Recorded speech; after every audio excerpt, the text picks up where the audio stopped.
Hello there, guys. It's me, Dirt Muffin here. I'm gonna be reading what is this? Chapter 8 of the Golden Armor: Fire, Feathers, and Bat Wings.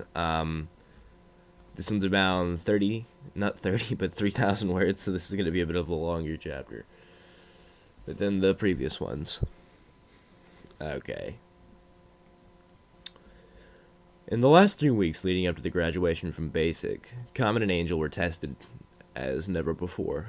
Every day started the same, a 30 lap around the training compound, but each one was focused on their specific shortcomings. Comet went through more vigorous, detailed combat training, while Angel worked on making herself more stoic and even in fight training. Due to her bat wings, it made her far less agile than Comet in the sky, and she could fly straight forward just fine, but the most basic obstacles forced her to almost come to a complete stop before she could turn. Corporal Feathermane had begun to become less of an instructor and more of a drill sergeant, turning up the pressure for Comet and Angel to perform better, move faster, and fight harder. On the other side of the rankings, Shining Arbor was hunched over, blocking the door with his body. His horn glowed, making the windows unbreakable. He stared coldly at the phoenix in the center of the room, who was cawing unhappily. He grumbled to himself as the phoenix turned away from him, acting like a stuck-up filly. "I know I should have asked to use Pee-wee instead," he mumbled to himself. Apparently, phoenixes have really good hearing, because Phil made a call angrily and flew over to Shining Armor, who for his part ran around the opposite side of the room and tried to peck the living daylights out of him. Believe it or not, this was actually a stressful training day for her. Back in the barracks of the training compound, it was hard for Angel to sleep. Tomorrow was graduation day, and she would become a real royal guard. She chewed on a lock of her mane as she lay there, wishing Celestia would decide to raise the sun early so it would happen. After about 15 seconds of waiting, Angel got bored and peeked underneath her bed. Below, Comet was sleeping soundly, as if tomorrow was nothing special. Corporal Feathermane had worn him out with those sparring matches, pushing him to mix both hoof and hoof and weapon combat. Angel knew from 4 months of being around him that Comet preferred to avoid conflicts, which led him to being very quiet and indecisive. She also knew that his favorite meal was roasted carrots and fresh oats. He had one of the best prodder faces ever, and he loved silence. Deciding it was not best to wake him, Angel rolled back over onto her pillow and lay there. Thoughts stuck on Comet. She knew him well. Almost too well. Granted, the duo had spent the last 4 months almost glued together. Corporal Feathermane insisted that it helped them train when one recruit had a rival, but Angel never really saw themselves as rivals. No, they were more like friends, maybe even approaching a brother and sister relationship. She was thinking about Comet and how he had changed from their first meeting when he was mean, sarcastic, and just plain unpleasant to be around. Although she would never admit it, Angel almost despised Comet's company at first, almost as much as he did. The only reason she kept being happy was because she knew it annoyed him. However, after that black eye incident at the beginning of Basics, she had felt she was too harsh on her opinion of him and worked around that. Then the incident in the mess hall happened, and she had seen the guards mess with Comet, but only intervened after they had hurt Comet. She knew she could have stopped it before it got that far, but she didn't out of spite for Comet. Angel felt a sour taste in her mouth as she remembered that day.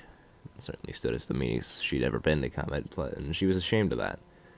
Now, she was his friend, rather. Quite possibly even her best friend, unless there was also a little inkling in the back of her mind that said he was more than that. He was strong, kind, and now fun to be around. He had those blazing red eyes she loved the color of. He smiled at her almost exclusively, and he even knew how to comfort her. Angel rolled over and closed her eyes. She had thought Eddie Mare would be lucky to have him, but now a new thought sprung from that. Could she have him? Comet, asleep underneath her, was dreaming about winning a flying race against Soren and tons of mares screaming his name. Spitfire had even fallen for him for winning. It was a good dream. Okay. Jumpets woke Comet and Angel, who was overtired from her night of introspective thought, and they both went out to meet Corporal Feathermane. He stood in his usual spot and wore his stoic face when the pair approached. "So, you both have gone through 4 months of training, and you think you're guards now?" he asked rhetorically. "Then let's see how well I've disciplined you. We'll go for our usual run, but this time we ain't stopping until the sun's behind that spire there." He pointed a hoof over to the castle at what would just barely be called a spire. Comet and Angel immediately took off running the usual course. Corporal Feathermane followed them, watching like a hawk as they ran. He was unusually strict today, but Comet knew that this was a huge test, not just for them, but for him as well. He had to prove to him that he could train the recruits. Angel was lagging behind, but Comet slowed down ever so slightly to keep her pace. Apparently, Corporal Feathermane had not noticed, and soon Angel and Comet were side by side. Angel was tired, but she pushed herself to run. Soon, morning had passed, and so did lunchtime. It was the afternoon when the sun finally touched the spire, and Feathermane had referred to, and he let them stop running. Both Comet and Angel were worn out beyond belief, so Comet collapsed in the dirt, with Angel on top of him. As the two recovered, Feathermane brought them each some water and a snack. The two could finally stand. Feathermane grinned. "So, you think the hard part is over?" "Yes," slyly. "This is a 2-part exam. You have proved you have the toughness and stamina to be guards, but now you have to show off your flying skills. Come with me." The trio walked over to the front of the compound, which hurt for Comet and Angel, but when they got there, a rather large purple object sat in front of it. Corporal Feathermane walked up to it and said, "Here's your final challenge." He pulled off what apparently was a cover and revealed a spectacular golden cage and a fiery bird inside. The bird called angrily, and Feathermane continued. "This is Philomena, Princess Celestia's prized pet, Phoenix. She's very temperamental and likes to get loose. It's part of the Pegasus and Bat Pony's job to keep an eye on her." Without warning, Corporal Feathermane reached over and undid the clasp, and the door swung open. As quickly as she could, Philomena bolted out of the cage and flew off. "Your final test is to go get her before sundown." "Dismissed!" he shouted. Comet and Angel looked at each other before taking off after the Phoenix, who could fly just as fast as either of them could. Angel flew faster in a straight line, so she pulled away from Comet and bore down on Philomena. Philomena glanced back at Angel and called angrily. She tried to go faster, but noticed the castle rapidly approaching her. Philomena waited until the last second and broke off sharply to the left. Angel, for her part, flew by the turning point and frantically tried to stop her forward momentum. The castle walls rapidly approached her, and she gave a small yelp of terror before she felt something grab her tail. A swift and slightly painful yank later, Angel was being dragged parallel to the castle wall. She turned to see Comet pulling her along, a determined edge on his face. When Angel finally got her wings flapping again, Comet spit out her tail and flew next to her, never taking his eyes off Philomena. The duo continued to chase the Phoenix around the castle spires, dodging and weaving around bridges, balconies, and even the large telescope at the tallest spire. Try as they might, though, Philomena was somehow just as smart as both of them, forcing Angel to almost crash repeatedly and Comet to have to try and catch up. All in all, Philomena used their flying abilities against them, since Angel couldn't turn too well and Comet wasn't very fast. To Comet, this was harder than the running. After about an hour and a half of chasing the bird, Angel sat herself down to catch a breath and let her wings rest. Not sleeping a whole lot the night before was catching up to her, and she watched Comet fruitlessly chase Philomena. Had to be a way to catch her, especially if it was part of the guard's job to watch her. Trying to watch Philomena's flying patterns was nearly impossible, since she often changed her tactics to avoid capture. Maybe there was another way. Angel could have bribed her with treats, but she didn't know what Phoenixes considered treats. Finally, it looked like Comet had a breakthrough. He hid behind a spire, breathing heavily but keeping an eye on the bird. When she realized she wasn't being followed anymore, Philomena perched herself on a windowsill next to near Celestia's tower. She sat there and happily began preening her feathers while Comet tried to sneak up on her. Philometer paid him little attention as he neared from behind. When he was about 4 feet away, Comet lunged for her, but Philometer easily dodged, and he even got to peck him in the head a couple times. She flew off in a huff to another window sill, and this time kept both eyes on Comet, who was rubbing his head vigorously. Angel stifled a chuckle, but in doing so, an idea hit her. The duo was only about an hour, had about an hour's solid daylight before the sun would start setting, so they had to try it fast. Angel also knew that it had to be done right, since Philomena evidently made sure to fix her mistakes. She waved to get Comet's attention, and did. He flew over and scowled at her. Having fun watching? He growled. Angel smiled at him. My dad always told me take time with my problems. I think I have an idea how to catch her, she stated happily. Comet rolled his eyes and let her continue before uttering a sarcastic remark. Philomena thinks like us. She recognizes our tactics and prevents us from catching her by using them against us. She also remembers how we've tried to catch her and avoids that too. However, she can only focus on one pony at a time. If one goes and gets her attention, Death might be able to surprise her.